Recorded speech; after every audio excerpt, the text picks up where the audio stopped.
भारत भूमि के अलौकिक तीर्थ क्षेत्र भगवान परशुराम कुंड में भगवान परशुराम जी की 51 फुट ऊंची भव्य व दिव्य प्रतिमा की स्थापना की जा रही है। इसी के उपलक्ष्य में विप्र फाउंडेशन कलकत्ता द्वारा कन्याकुमारी से अरुणाचल प्रदेश तक की जन जागृति के हेतु से रथ यात्रा निकाली गई।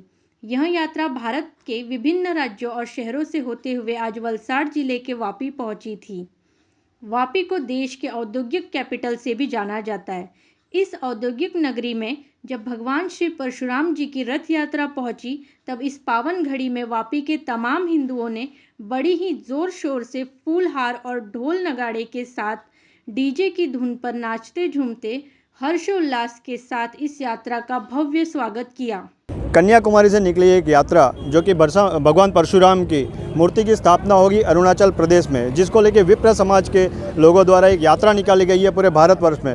तो आइए जानते हैं इस यात्रा का महत्व क्या है और मूर्ति की स्थापना किस प्रकार से होने जा रही है। सर, आपका नाम? पीके दाइमा, गुजरात प्रदेश महामंत्री विप्र फाउंडेशन। सर, ये जो आपने यात्रा निकाली है विप्र समाज द्वारा, ये किस हेतु से निकाली है और इसका क्या उद्देश्य है? अरुणाचल प्रदेश जो अभी तक पूरे शेष भारत से कटा हुआ क्षेत्र था, वहाँ पे शेष भारत के लोग किसी कार्य के लिए जाते नहीं थे। अब पता चला है कि वहाँ पे एक पौराणिक परशुराम कुंड है, तो उस परशुराम कुंड को सुशोभित करने, वहाँ उस प्रकल्प को एक तीर्थ स्थल का रूप देने का कार्य भारत सरकार कर रही है और इसके लिए 40 करोड़ रुपया अरुणाचल प्रदेश ने वहाँ पे आवंटित किया है।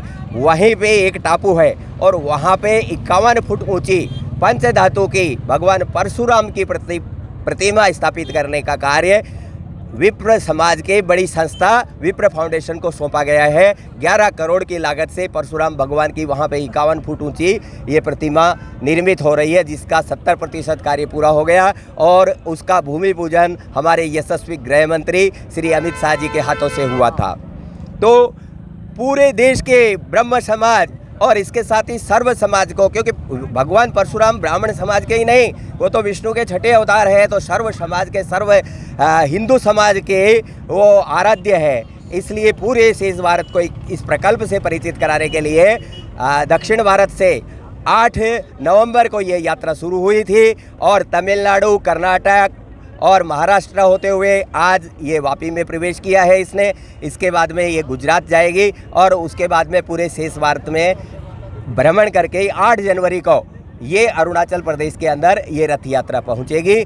तो जन जन को ये इतना बड़ा प्रकल्प बन रहा है, उससे परिचित कराने के लिए इस यात्रा का उद्देश्य है, इस यात्रा का ध्येय है। आज वापी आई है, तो वापी का आप देख रहे हैं, वापी का ब्राह्मण समाज ही नहीं, सर्व समाज के लोग आपके बीच में है। अग्रवाल समाज है, जाट समाज है, सारे उत्तर भारतीय ब्राह्मण समाज तो सारे आ गए और उसके साथ ही सारे समाज के लोग भगवान परशुराम को पुष्पांजलि देने के लिए, उनके दर्शन करने के लिए, उनका आशीर्वाद लेने के लिए यहाँ एकत्रित हुए हैं। और परशुराम भगवान का इतना बड़ा भव्य तीर्थ स्थल और पूर्वांचल के अंदर अरुणाचल प्रदेश में बन रहा है, इसका परिचित कराना ही इस रथ यात्रा का मुख्य ध्येय है।